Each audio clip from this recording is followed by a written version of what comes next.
নমস্কার সবাইরে, কেমন আছো সবাই? আশা করতেছি সবাই ভালো আছো। আমার পুরানা দিনের নতুন আরেকটা ব্লগে তোমাকে সবাইরে স্বাগত। এর আগের দিনের ব্লগটা শেষ করছিলাম মহামৃত্যুঞ্জয় টেম্পল থেকে, যে বাইরে গেলাম ওইখানেই শেষ করছিলাম। তারপরে বাইরে কই গেছি কি করছি ওইগুলো তো তোমার কাছে কোয়া হয় নাই, তাই ভাবলাম আজকে সম্পূর্ণটা তোমার কাছে কমু। তারপরে বাইরে কই গেছিলাম, কি কি করছি আর কিভাবে ঘরে আসলাম সবটাই তোমার কাছে আজকের ব্লগটাতে শেয়ার করুম। চলো। তবে এখন যে তোমরা দেখতে পাইতেছো যে আমগো লেফট সাইডে একটা ফ্লাইওভার, এটার সাইড দিয়ে যেতেছি, এটা হলো কলিয়াবর তিনালির ফ্লাইওভার, যেটা কিনা আমি কবে থেকে দেখতেছি রেডি হইতেছে, এটা আর হইয়া আর ওঠে না, কবে যে হবে ভগবানই জানে। তো এদিক দিয়ে আমরা সোজা এখন জামুগা জখলাবান্দার রাস্তায়। তো সেদিন আমি জানতাম না, যখন আমরা এই জায়গাটা দিয়ে যাইতেছিলাম আমি জানতাম না যে আমরা কই যেতেছিলাম। আমি তখন মানুষটার জিজ্ঞেস আমরা এখন কই যেতেছি, তো কইতেছি চলো তুমি করে নিয়ে যাই, আজকে একটা নতুন জায়গায় যাবো, তুমি যেটা কোনোদিন যাওই নাই। তো ওর এই কথাটা শোনার পরে আমি আর কিছু কইলামই না। তো ঠিক আছে, ওর কথা শুনলেই সেদিন আমি যাইতেছিলাম ওই রাস্তাটা ধইরা। আর জোকলাবান্ধা যাওয়ার রাস্তাটা এতটা সুন্দর, আমার সব সময় ভালো লাগে। আগে যখন ওইখানে আসছিলাম তখন ওইখানে থাকা অবস্থায় এই রাস্তাটা দিয়ে যতবার গেছি আইসি, আমার এই জায়গার গাছপালাগুলা দেখতে এতটা ভালো লাগে। সব সময় মানে সব সময় রাস্তাটা দেখতেই এত সুন্দর, তোমরা হয়তো ভিডিওতে দেখতেই পেতেছো কতটা সুন্দর রাস্তাটা। আর বর্ষার দিনে আরও যেমন রাস্তাটা মহারানীর মতন সাজে, তাই কিনা কও? আমার তো ওইরকম লাগে, তোমাকে কেমন লাগে জানি না। আমার সত্যি জকলাবান্ধা যাইতে যে রাস্তাটা মানে এখন দেখতে পাইতেছো, এটা কিন্তু সত্যি খুব সুন্দর। তবে সেদিন না রোদ আসিল না সারাটা দিন, কিন্তু এতটা গরম আসিল, তোমরা হয়তো আমার চোখ মুখ দেখে বুঝতে পেতেছো। মানে আমরা গরমে অবস্থা শেষ, আমার মানুষটার, মেয়ের, মার, সবার। তাও ঘুরতে পারিছি, যদি টাইমটা ওয়েস্ট করা যাইব না, এই দিনটা তো আবার আমরা ঘুরায় পাবো না বা আরেকদিন বাড়িতে পারবো না। তাই ভাবলাম আজকে যদি ঘুরতে পারিছি ঘুরেই নেই, যতই গরম লাগুক। তারপর আমরা আস্তে আস্তে দেখো একটা ছোট্ট মোটো গ্রামে প্রবেশ করলাম। এই গ্রামটা হইলো ভরালি গ্রাম, আর এই গ্রামটাতেই আছে ভরালি নামঘর। তোমরা কি জানো জগলাবান্ধা ভরালি নামঘরের বিষয়ে? হ্যাঁ, অনেকে হয়তো জানো, কিন্তু অনেকে জানো না। ভরালি নামঘরের অনেক মাহাত্ম্য আছে। আমি আগে কোনোদিন আসি নাই, কিন্তু আজকে ফার্স্ট টাইম। আর এটার বিষয়ে আমি আগে অনেক কিছু শুনছি, যে ভরালি নামঘরে নাকি মাঘী পূর্ণিমাতে সবাই আইসা প্রদীপ জ্বালায় যায়। আর এইখানে প্রদীপ জ্বালানোটার নাকি অনেক মাহাত্ম্য আছে। শুধু মাঘী পূর্ণিমাতেই জ্বালায় যে তা না, এটা কিন্তু সব সময় জ্বালায়। তবে মাঘী পূর্ণিমা একটা নির্দিষ্ট সময়, যে সময়টাতে সবাই সবাই মনোকামনা নিয়ে এখানে যদি মানে প্রদীপ জ্বালায়া যায়, তার মনোকামনা নাকি পূর্ণ হয়। আর আমি এটাও শুনছি এই নামঘরটাতে না প্রদীপ যে মাঘী মাঘী পূর্ণিমার সময় যে প্রদীপ জ্বালাইতে আসে, তখন মানুষের জায়গা দিতে পারে না, এত মানুষের ভিড় হয়। আমি কোনোদিনও আসি না, আমি আমার মানুষটার মুখে অনেক শুনছি, কারণ ওরা ছোটবেলা থেকে এই জায়গাগুলো সবসময় ঘোরা। তো ওরা যেটা জানে আমারে জানাইছে, আমি ওইটাই তোমার কাছে শেয়ার করলাম। আর হ্যাঁ, এখানে অনেকে আমারে আসাম থেকে দেখতেছো বা অনেকে বাইরের থেকে দেখতেছো। যারা আসাম থেকে দেখতেছো তারা জানো নামঘর মানে কি, কিন্তু যারা বাইরের থেকে দেখতেছো তাগুলিকে আমি একটা কথা কই, নামঘর হইলো আমগো মন্দিরের মতনই একটা মানে মন্দির, শুধু আসামিসে এটারে নামঘর কয়। আর আমরা যেমন বাংলায় কই মন্দির, বা অন্যান্য ভাষায় যেরকম মন্দির কয়, হিন্দি ভাষাতেও মন্দির কয়, কিন্তু এটা আসামিসে ওরা কয় নামঘর। তবে আমার সেদিন আসলে ভাগ্যটা খুব খারাপ, কারণ আমি নামঘরে গিয়াও নামঘরের ভিতরে প্রবেশ করতে পারি না। তার কারণ হইলো আমি কুর্তা পরে গেছিলাম। যদি আমি মেখেলা চাদর বা শাড়ি পরে যেতাম তবে হয়তো অবশ্য ভিতরে প্রবেশ করতে পারতাম। আমি বাইরের থেকে মাথা ঠেকায় আয়সা পড়ছি। তার কারণটা হলো সবারই একটা নিজস্ব জাতিগত মানে রিচুয়াল থাকে বা নিয়ম থাকে। এই যে আসামিজগো রামঘরে ঢুকতে গেলে মেখেলা চাদর বা শাড়িটা পইরা গেলে ওরা মানে এটার মর্যাদা দেয়। যেখানে ওরা এই জিনিসটার মর্যাদা দেয় ওইখানে তো আমি আর মর্যাদাটা ভঙ্গ করতে পারি না। তার লিগে আমি আর কুর্তাটা পরে ভিতরে যাই নাই। যদি বা যাইতাম কেউ যদি কিছু কইতো আমার মনে আঘাত লাগতো আর কি। তার লিগে আমি নিজের থেকেই যাই নাই, বাইরেই প্রণাম কইরা বাইরে এসে পড়ছি। আর দেখো ভরালি নামঘরের আমি গেটটা তোমার কাছে শেয়ার করতেছি। আর আরেকটা জিনিস তোমারে দেখাই, আমি যে কইলাম প্রদীপের কথাটা, এখানে সবাই প্রদীপ জ্বালায়। তার লিগে দেখো নামঘরের সামনে যে দোকানগুলা বসে, এই দোকানগুলোতে কত রকমের প্রদীপ এখানে নিয়ে বসে আছে, যাতে মানুষ এখান থেকে কিনা নিয়ে গিয়ে ভিতরে পূজা দেয়। এখানে একেবারে বড় সাইজের থেকে একেবারে ছোট সাইজ পর্যন্ত প্রদীপ বিক্রি করতেছিল।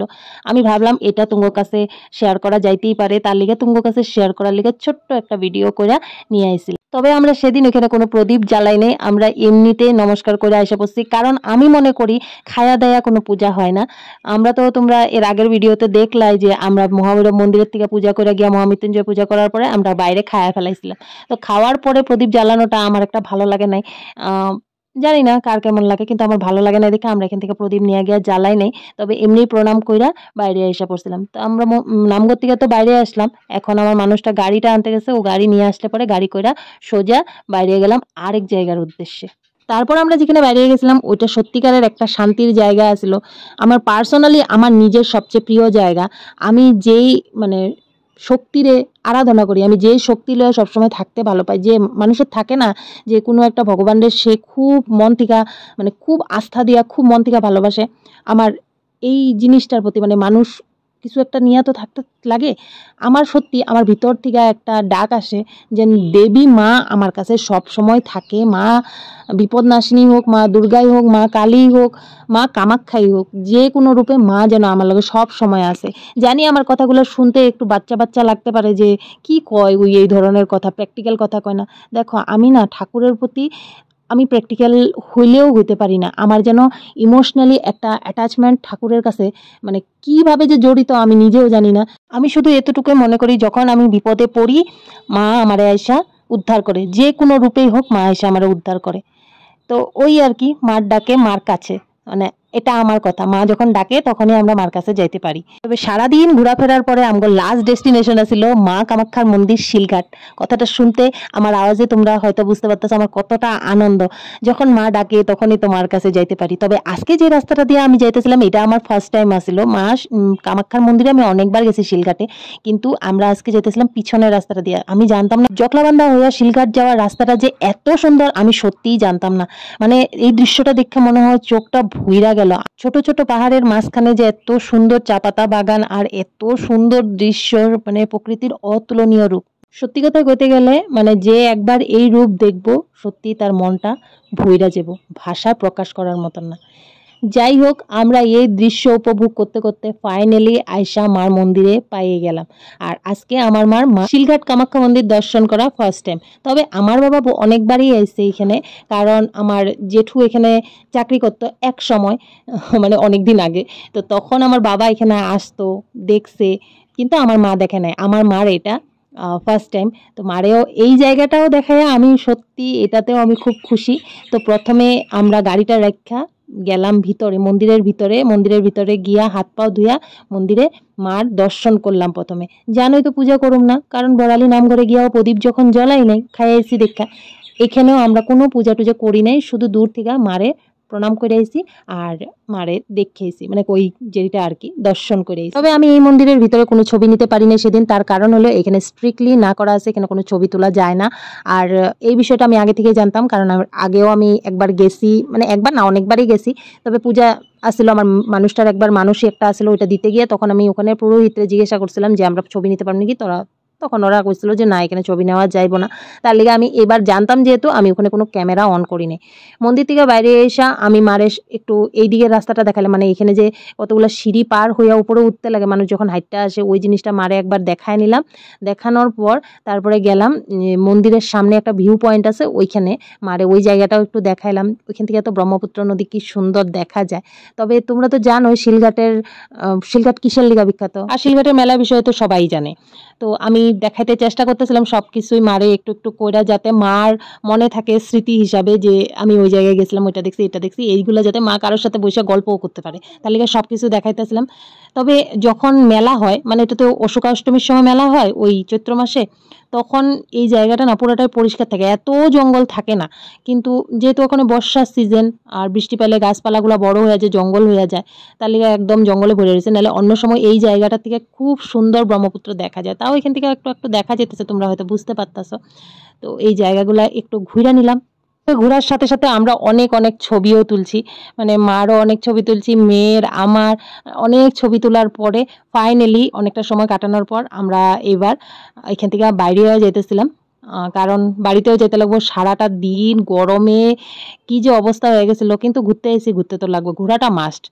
মানে গরম যে লাগতেছে ওইটা কোনো ব্যাপার না, একদিনের লিগা ঘোরাটা মাস্ট আসলো। তার লিগা ঘুরা টুরা এখন বাড়ির উদ্দেশ্যে বাইরে যাবো, কারণ আমগোর লিগা আজকে এইটুকুই। তবে যখন আমরা ঘুরা মানে মন্দির থেকে বাইরে যাইতেছিলাম, তখন আমার মানুষটা কইলো যে চলো নিচে গিয়ে একটু ব্রহ্মপুত্রে পাড়ে যাই, ভালো লাগবো, মারও একটু ভালো করে দেখাও ঘুরাইয়া। এই জায়গাগুলো তো মা আবার কবে আসবো জানি না, আজকে যখন নিয়ে এসি মার একটু ঘুরাও।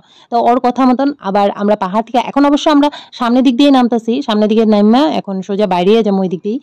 তার লিগে ভাবলাম যে একবার ব্রহ্মপুত্র নদীর সামনে যায়। আর দেখো এখান থেকে ব্রহ্মপুত্র নদীটা দেখতে এত সুন্দর লাগতেছিল সেদিন, কি কমু, আর আজকের ব্লগটা না একটু বড় হইতেছে, তোমরা প্লিজ দেখো, সত্যি তোমাকে ভালো লাগবো। ভালো লাগার লিগে আমি ভাবতেছি যে ব্লগটা সম্পূর্ণটাই তোমার কাছে শেয়ার করি, তার লিগে আমি দিতাছি। তোমরা প্লিজ একটু ধৈর্য ধরে দেখো। এইটা হলো মেন কামাখ্যার গেট, যেটা মানে সামনের গেট। আমরা তো এই দিক দিয়ে উঠিনি, আমরা তো পিছন দিক দিয়ে উঠছি। তো এখন নামার সময় আমরা সামনে দিয়ে নামলাম, আর ওই দেখো ঠিক মন্দিরের উল্টা সাইডেই ব্রহ্মপুত্র নদী। আর এখন বর্ষার নদী, ভরা নদী। দেখো খালি একবার নদীটার অবস্থা। যাই হোক, আমগো সারা দিনের ঘোরাফেরা হওয়ার পর এখন ফাইনালি আমরা ঘরের দিকে যাইতেছি।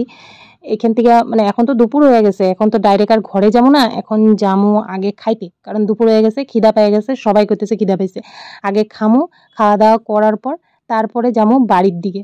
তবে এই রাস্তাটুকু আমি সত্যি খুব এনজয় করি, যতবার আসি ততবার এনজয় করি। এত সুন্দর জায়গা, এত সুন্দর ভিউ, একদিকে ব্রহ্মপুত্র, একদিকে পাহাড়, পাহাড়ের উপরে মা কামাখ্যার মন্দির। সত্যি এত সুন্দর দৃশ্য শুধু আসামেই আছে, আর কোনো জায়গায় নেই। জানি জানি অন্য জায়গায়ও আছে, কিন্তু যেহেতু আমি আসামেই জন্ম, আসামেই বড় হওয়া, আসামেই থাকা, সত্যি আসামের মাটির প্রতি আমার টানটাই আলাদা। অন্য জায়গায় অন্য কিছু থাকলেও ওই যে কয় না, আমি যেখানে থাকি ওইটাই আমার বেস্ট। সত্যি আসাম আমগো খুবই সুন্দর জায়গা, কি কও তোমরা? সারাদিন ঘোরার পর তখন বাজে 3:30 মতন। আয়সা প্রায় বাড়ির কাছাকাছি পেয়ে গেছি, তখন ভাবলাম যে এবার খাওয়াটা খাওয়া যাইতে পারে। আমরা আগের দিকে কোনো জায়গায় খাওয়া খাইনি, একটু মানে বাড়ির সামনে এসে খাওয়া দাওয়াটা করে নিছি। কারণ কি হয়, দুপুরবেলা খাওয়া দাওয়া করার পরে না আমার মানুষটা ড্রাইভ করতে ঘুম পাওয়া যায়। তুমগো কি এরকম হয় যারা ড্রাইভ করো? আমি জানি না, আমার মানুষটা রাত্রের খাওয়া খেলে ড্রাইভ করতে ঘুম পায় না, কিন্তু ও দুপুরবেলা খাওয়াটা খেলে বলে ওর ঘুম পাওয়া যায়। তার লিগে একদম বাড়ির কাছাকাছি মানে ঢেকিয়াজুলির কাছাকাছিতে আইসেই আমরা একটা ঢাবাতে ঢুকলাম। ওইখানে আমরা সবাই নিরামিষ থালি ট্রাই করলাম, মানে নিরামিষ থালি খাইলাম। কারণ সারাদিন মন্দির টন্দিরে ঘুরছি, পূজা করছি। আর বিশেষ করে তোমরা তো হয়তো অনেকেই জানো, আমার মানুষটা বাইরে গেলে নিরামিষ থালিটাই ট্রাই করে। আমি যেহেতু একটু একটু মাছ মাছ খাইয়া ফেলে, কিন্তু আমার মানুষটা কিন্তু খায় না। তো ওর কোয়া মতে আমরা সবাই নিরামিষ থালি নিলাম। আর সারাদিনের গরমে পুরা এক্সস্টেড আছিলাম আমরা সবাই, পুরাটাই মানে সবাই মুখ হাত পা ধুয়ে এখন খাওয়ার অপেক্ষা, খাওয়া আসলে খামু, খায়া তারপর সজ্জা বাড়িতে, বাড়ি থেকে একদম পুরা স্নান টান করে সবাই মিলে রেস্ট নিব। খাওয়া দাওয়া করার পর আমি বাইরে এসে বললাম, বাইরে এসে আমার একটা পান খেতে ইচ্ছা করলো। তো ভাবলাম যে একটা পানের কথা কই, সামনে কি একটা দোকানে। তো ওই পানের কথা কইতে কইতে এদিকে এসে দেখি মেয়ে খেলার জায়গা পেয়ে গেছে, খেলায় ব্যস্ত হয়ে গেছে। তো ওর যে কইতেছি চল ঘরে যাই, না আরেকটু খেলি আরেকটু খেলি, এরকম করতেছে। আমি কই এখন আর খেলতে লাগবো না, ঘরে চল, ঘরে গিয়ে রেস্ট করবো, আর ভাল লাগতেছে না। তো ধমকি দেওয়াতে ও মানে আর কিছু কয় নাই, বাইরে গেছে। আর আমি একটা পান কিনা খাইয়া নিলাম। আজকে কয়টা দিন ধরে তোমার কাছে আমি কতগুলো ব্লগ শেয়ার করতেছি, মানে এই যে একটা দিনের যে কি কি করছি না করছি পার্ট বাই পার্ট ব্লগ হিসাবে তোমার কাছে শেয়ার করলাম। আশা করি তোমাকে ভালো লাগছে। যদি ভালো লাগে অবশ্যই একটা লাইক করবা। আমি আমার একটা সুন্দর মুহূর্ত আমি ডিটেলসে ব্লগ হিসাবে তোমার কাছে শেয়ারও করলাম, স্মৃতি হিসাবে ভিডিও করে রাখা দিলাম। তো এখানে আমার মানে সেই দিন শনিবার দিনটা মানে সুন্দর একটা দিন, সবার সাথে কাটানো একটা দিন এইখানেই সমাপ্ত করলাম। তোমার সাথে অন্য ব্লগে অন্য ভাবে তোমার সাথে আবার দেখা হইব। ততক্ষণ তোমরা সবাই ভালো থাকবা, সুস্থ থাকবা।